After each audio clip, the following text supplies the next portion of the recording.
Ya,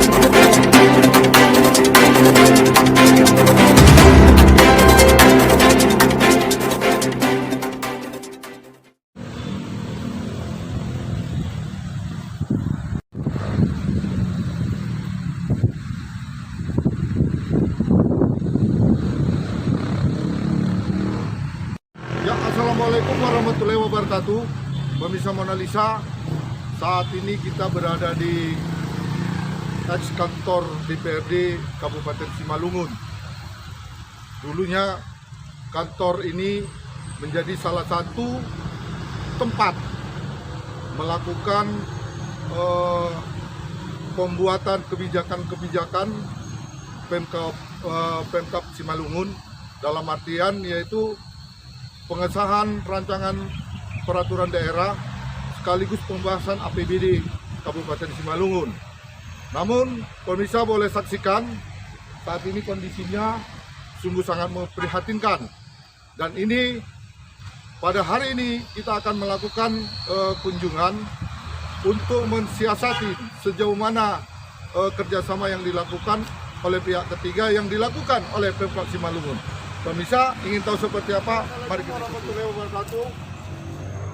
Pemirsa Mona Lisa, kebetulan pada saat ini kita berada di ex kantor DPRD Kabupaten Simalungun. Hadir di sini yaitu Bapak Sukoso, mewakilin dari pihak perusahaan yang melakukan kerjasama dalam pengelolaan aset daerah Kabupaten Simalungun. Selamat sore, Pak Sukoso. Sore. Pak, kita mau nanya nih tentang seperti apa kondisinya kerjasama yang dilakukan Pemkab dengan pihak perusahaan yang kebetulan diwakili oleh Bapak sendiri. Ya, terima kasih.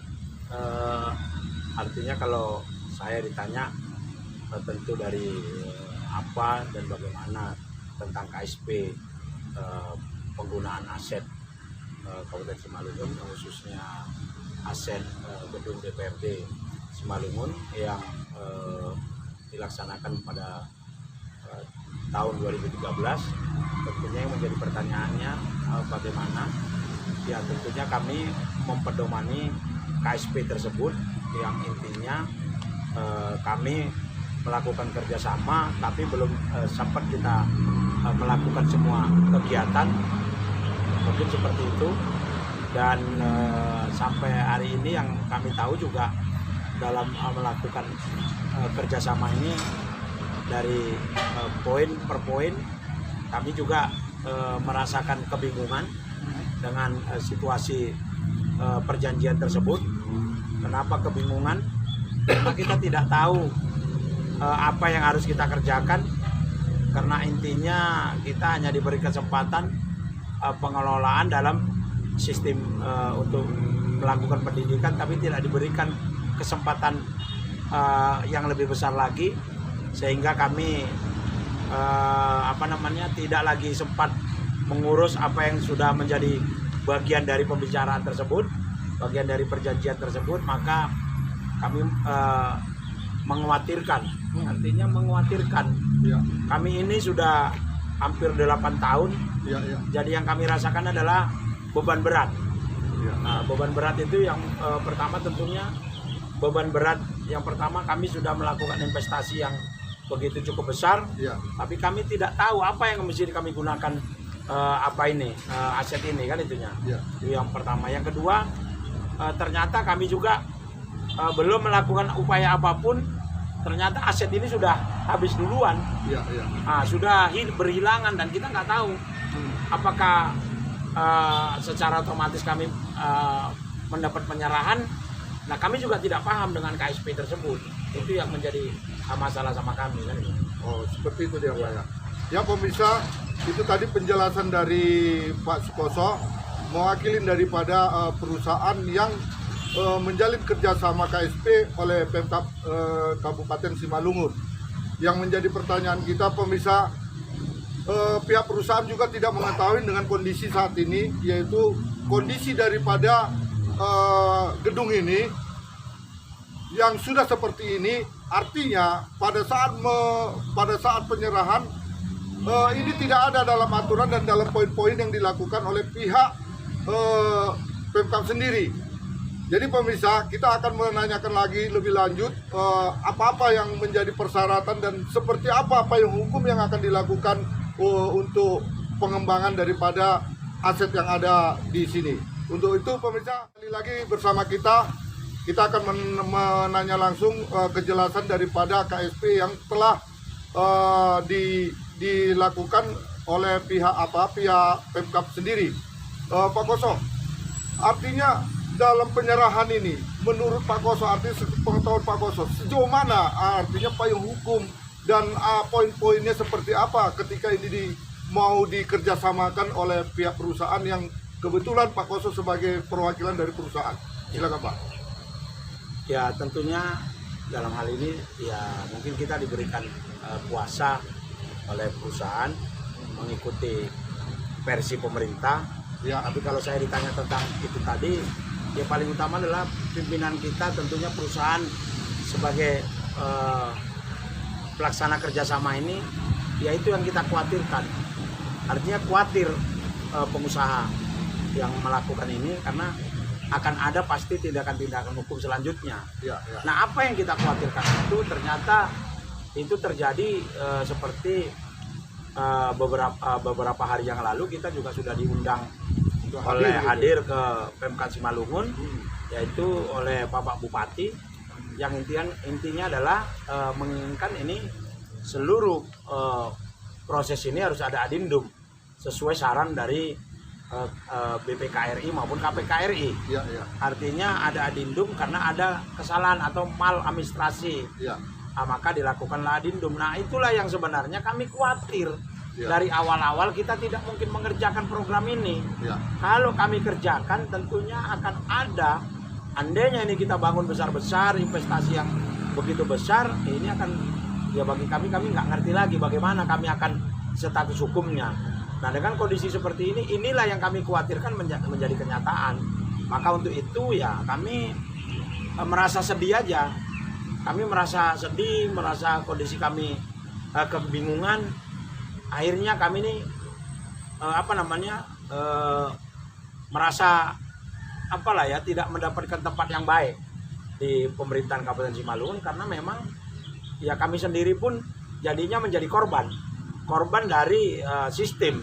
Kenapa? Karena andainya kami bangun ini dengan potensi investasi yang begitu besar, terjadi maladministrasi, pasti akan ada tindakan hukum. Akhirnya kami akan menjadikan tidak ada kepastian hukum. Nah, tentunya dengan kejadian dengan pembicaraan Bapak hari ini, ya kami nyatakan bahwa kenapa kami ragu-ragu, Ya. karena kami rasa ada yang salah dengan Administrasinya. dalam KSP tersebut. Ya pemirsa, itu tadi ya penjelasan dari Pak Sukoso sendiri sebagai perwakilan dari perusahaan. Tapi yang menjadi pertanyaan kita, menjadi ganjalan kita, Pak, tadi sempat Bapak bicarakan tentang bahasanya belum ada penyerahan aset terhadap pihak perusahaan sendiri sebagai pihak ketiga yang melakukan kerjasama. Ini yang menjadi pertanyaan kita. Tapi pada saat sekarang ini pemerintah Kabupaten Simalungun memanggil pihak perusahaan untuk melakukan adendum, sementara ini belum diserahkan. Gimana ceritanya nih Pak? Ya tentunya kita juga bingung. Di sisi lain kita sudah tanda tangani di notaris KSP ini. Ya. Di sisi lain sesuai dengan peraturan-peraturan yang mengikat, tentunya kami kan harus diserahkan. Ya. Ya apa-apa saja bentuknya. Kan bangunan ini luasannya apa saja bentuknya, Ya. berapa apanya kan. Artinya itunya. kondisi include daripada bangunan ini ya Pak? Iya. Ya. Kondisi include bangunan dan aset tanah ini. Nah, Iya. sampai hari ini itu yang belum ada Iya. kepastian hukumnya. Kepastian hukumnya. Jadi, saya kira seperti itu yang disampaikan oleh pimpinan kami. Tentunya seperti itu. Oh gitu ya. Ya pemirsa, itulah tadi penjelasan berbagai hal terkait daripada aset ex DPRD Kabupaten Simalungun sehingga seperti ini kondisinya. Untuk itu pemirsa, jangan kemana-mana dulu, kita akan sambung lagi diskusi ini agar lebih menarik lagi. Pemirsa, kembali lagi bersama saya Pak Koso. Di sini ada yang unik. Di sini ada yang unik, 8 tahun ya, 8 tahun artinya 8 tahun perjanjian yang sudah ditandatangani di akte notaris, tapi belum ada serah terima yang dilakukan oleh pihak Pemkab sendiri, kan gitu. Artinya dengan kondisi ini perusahaan telah melakukan artinya investasi yang cukup besar. Yang menjadi pertanyaan kami, dengan kondisi ini, apakah daripada perusahaan akan artinya berbahaya dengan kondisi-kondisi yang semakin carut-marut ini, apakah akan mundur secara teratur atau menunggu dengan hasil keputusan-keputusan yang akan dilakukan oleh Pemkab sendiri? Cak, silakan. Iya. Sesuai dengan katakanlah keinginan pengusaha, yang namanya investasi itu keinginan pasti lanjut. Ya, Tapi artinya keinginan pasti masih ada tetap masih ya. ada. Tapi dengan kondisi seperti ini ya pastinya kita menunggu lah. Ya, Kita menunggu sampai di mana sih? ya, Kami juga berharap bahwa kami tidak akan kami pengusaha ini tidak mengharapkan ini akan menjadi dampak hukum yang sangat menyakitkan bagi kami. Karena itu ya tentu kami menunggu akan menjadi kebijakan-kebijakan pemerintah. Saya kira pemerintah Kabupaten Simalungun seperti itu. artinya ada nggak upaya ini kan kondisinya kan karena sudah ikut campur tangannya BPK RI, BPK dengan kondisi ini agar mengembalikan artinya merevisi daripada KSP yang sudah dilakukan. Tapi kenyataannya dari awal pertama dari pembicaraan diskusi kita tadi belum ada serah terima yang dilakukan oleh pihak Pemkab sendiri kepada perusahaan, sehingga lucu dong kan ketika ini belum akad sudah dilakukan apa, artinya ada revisi istilahnya membuat talak gitu. Menurut Pak Sukoso sendiri seperti apa kalau hal itu? Ya inilah mungkin yang menjadi kebingungan pengusaha. Tentunya kebingungannya adalah ya harusnya ini kan paling tidak setiap tahun ada dialog. Ya, Setiap tahun ada pemberitahuan bahwa ini kenapa seperti ini. Setiap tahun mungkin ada pertanyaan. Sampai hari ini kan kami tidak pernah ada pertanyaan. Nah tentu juga kalau ditanya kami ya juga terkejut. ya, Kok aset ini bisa seperti ini? Itu juga kami juga terkejut. Ya kami juga menunggu bahwa prinsipnya ya belum diserah terimakan dengan kondisi yang kedua tadi kami sudah sebutkan bahwa kondisi perjanjian ikatan tersebut yang tidak mengikat secara hukum, yang kami khawatirkan adalah akan dampak hukum. ya. Nah itu juga dua hal tersebutlah yang menjadikan kami sangat kesulitan. Dan untuk itu ya kalau ditanya bagaimana ini kelanjutannya, kami pasti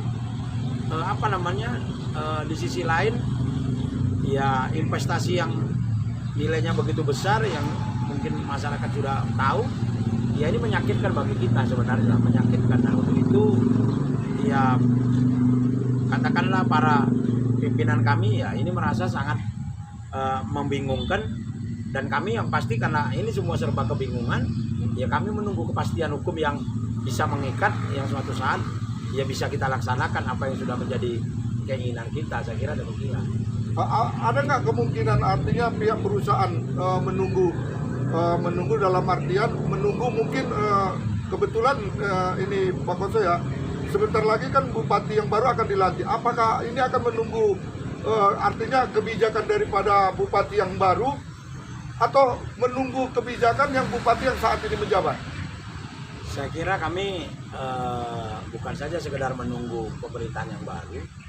Saya kira kami di samping juga pemerintahan yang baru, ya kami juga ingin menyatakan di pemerintahan yang masih bertanggung jawab sekarang juga meminta supaya kami diberikan penyelesaian secara secepatnya, penyelesaian yang menurut aturan-aturan hukum yang tidak menjadikan ini adalah menjadikan bahaya hukum buat kami sendiri. Saya kira Seperti itu ya. Ya pemirsa, itulah tadi penjelasan dari Pak Sukoso. Berbagai hal sudah disampaikan, dan untuk selanjutnya artinya ada closing statement nanti yang akan disampaikan oleh Pak Koso. Pemirsa, kembali lagi bersama saya kita akan mempertanyakan artinya closing statement dari Pak Sukoso sebagai perwakilan dari pihak perusahaan yang mana ya kan seperti apa dan apa kira-kira harapan ke depan dengan kondisi ini dan informasi bahwasanya pihak eksekutif dan legislatif akan melakukan koordinasi, artinya akan melakukan evaluasi dalam persoalan daripada aset-aset yang ada di Kabupaten Simalungun yang khususnya berada di Kota Pematang Siantar. Untuk itu kita akan meminta tanggapan statement terakhir daripada Pak Sukoso. Untuk itu kami persilakan Pak Sukoso. Ya, kalau kami dari pengusaha ini ya berharap bahwa ini harus disesuaikan dengan peraturan yang ada, peraturan yang bisa mengikat kami, tidak menimbulkan dampak yang negatif, yang positif terhadap kesejahteraan masyarakat yang ada di Kabupaten Simalungun, khususnya yang ada di Kecamatan Siantar ini. Itu yang pertama. Yang kedua, tentunya ya kami secepat mungkin lah dikasih kepastian supaya kami juga bisa nyaman. Kami mau kemana? Apa yang harus kami kerjakan? Tentunya kalau kepastian hukum secara administrasi itu sudah oke, saya kira kami akan melaksanakan sesuai dengan kemampuan kami untuk melaksanakan sesuai dengan adendum-adendum yang akan dilakukan pemerintah. Begitu juga kepada pemerintah daerah, ya kita berharap bukan saja legislatif dan eksekutif, ya marilah kami datang diberi payung yang nyaman supaya kita bisa membangun koridor investasi kami dengan nyaman. Saya kira demikian. Seperti itu, Pak. Ya pemirsa, itulah tadi diskusi kita. Kebetulan kita diskusi tepat berada di gedung DPRD yang dulunya menjadi tempat simbol daripada kejayaan Kabupaten Simalungun dalam melakukan ya kan kebijakan-kebijakan sekaligus pembahasan anggaran belanja daerah di Kabupaten Simalungun. Pemirsa, jangan kemana-mana dan ikutin kami dalam rangka HUT Mona Lisa ke-7. Kami akan menyajikan berita-berita yang spektakuler, berita-berita edukasi, 7 inspirasi untuk anak negeri. Assalamualaikum warahmatullahi wabarakatuh.